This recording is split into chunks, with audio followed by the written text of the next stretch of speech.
Bismillahirrahmanirrahim. Assalamualaikum warahmatullahi wabarakatuh. Alhamdulillahirrabbilalamin. Assalatu wassalamu ala asrofil amyai wal mursalin wa ala alihi wa sahbihi ajmain. Amma ba'du. Yang terhormat Ibu Nihayati MPD selaku dosen pengampu mata kuliah Pendidikan Agama Islam. Di sini saya sebagai moderator dari kelompok 3 yang akan membawakan materi tentang pengertian ruang lingkup akhlak serta kebiasaannya dengan moral dan etika. Di sini kami dari kelompok 3 yang beranggotakan Irfiani dengan MPM 010, Fadilatus Soleha dengan MPM 050, Seliana Yulianti dengan MPM 046, Yela Septiana dengan MPM 020, Muhammad Arya Alasi dengan MPM 203, dan Febriliani dengan MPM 016. Ya baik, ikan cepat ikan gabus, semakin cepat semakin bagus. Materi yang pertama akan dibacakan oleh saudari Seliana Yulianti. Izin memperkenalkan diri, nama saya Serliana Yulianti dengan NPM 046. Di sini saya akan menjelaskan tentang apa itu akhlak.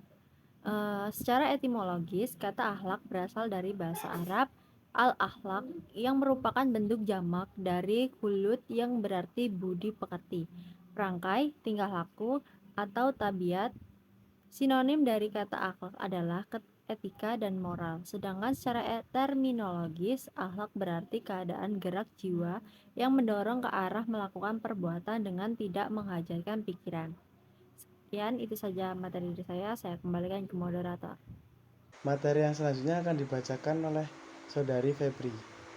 Baiklah, di sini saya akan melanjutkan materi dari rekan saya. Sedangkan Imam Al-Ghazali mengemukakan definisi akhlak sebagai berikut. Akhlak ialah suatu sifat yang tertanam di dalam jiwa yang daripadanya timbul perbuatan-perbuatan dengan mudah, dengan tidak memerlukan pertimbangan pikiran, atau lebih. Materi yang selanjutnya akan dibacakan oleh saudari Irfi. Ruang lingkup akhlak dalam Islam yaitu 1. Akhlak terhadap Allah, Islam, iman, ihsan. Akhlak dalam Islam yaitu berserah diri kepada Allah dengan tauhid dan tunduk kepadanya, dengan taat dan terlepas diri dari perbuatan syirik dan pelakunya. Iman yaitu sikap batin yang penuh kepercayaan pada Tuhan. Jadi tidak cukup dengan hanya percaya adanya Allah, melainkan harus meningkatkan menjadi sikap mempercayai Tuhan dan menaruh kepercayaan kepadanya.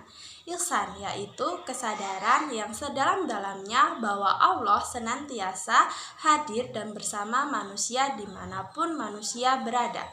Yang kedua, akhlak terhadap sesama, yaitu akhlak terhadap Rasulullah, akhlak terhadap diri sendiri, akhlak terhadap keluarga, karib, dan kerabat, akhlak terhadap tetangga, dan akhlak terhadap masyarakat. Dan yang ketiga, akhlak terhadap lingkungan. Lingkungan yang dimaksud adalah segala sesuatu yang berada di sekitar manusia, yakni binatang, tumbuhan, dan benda mati. Akhlak yang dikembangkan adalah cerminan dari tugas kekhalifahan di bumi, yakni untuk menjaga agar setiap proses pertumbuhan alam terus berjalan sesuai dengan fungsi ciptaannya.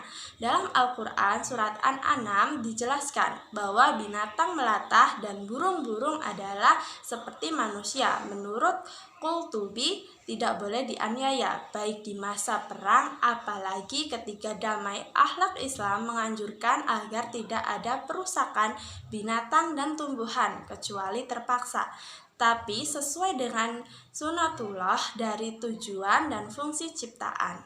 Mungkin cukup sekian materi yang dapat saya sampaikan, saya kembalikan ke moderator. Materi yang selanjutnya akan dibacakan oleh saudari Yela. Persamaan etika, moral, dan norma. Yang pertama itu, etika, moral, nilai, dan norma mengacu kepada ajaran atau gambaran tentang perbuatan, tingkah laku, sifat, dan perangkai yang baik. Yang kedua, etika, moral, nilai, dan norma merupakan prinsip atau aturan hidup manusia untuk menakar martabat dan harkat kemanusiaannya. Semakin tinggi etika, moral, nilai, dan norma yang dimiliki oleh seseorang, semakin tinggi pula harkat dan martabat kemanusiaannya dan sebaliknya. Yang ketiga, etika, moral, nilai, dan norma seseorang atau sekelompok orang tidak semata-mata merupakan faktor keturunan yang bersifat tetap, statis, dan konsisten, tetapi merupakan potensi positif yang dimiliki setiap orang untuk pengembangan dan aktualisasi potensi positif tersebut diperlukan pendidikan, pembiasaan, dan keteladanan, serta dukungan lingkungan mulai dari lingkungan keluarga, sekolah, dan masyarakat secara terus-menerus kesinambungan dengan tingkat keajekan dan konsisten yang tinggi. Baik, materi yang dapat saya sampaikan, saya kembalikan ke moderator. Dan materi yang terakhir akan dibacakan oleh Saudari Khofifah. Baik, di sini saya akan menyampaikan materi tentang perbedaan etika, moral, dan norma. Dalam beberapa hal, antara etika dan moral memiliki perbedaan.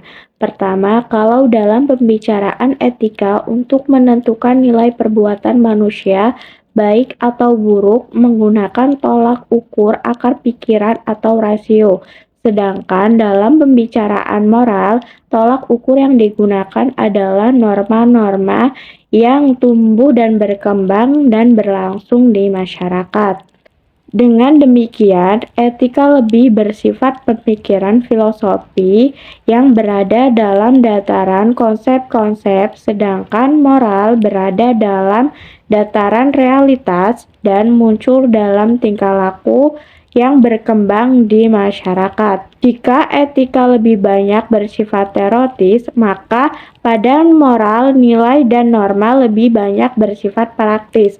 Etika memandang tingkah laku manusia secara umum, sedangkan moral, nilai, dan norma bersifat lokal dan individu.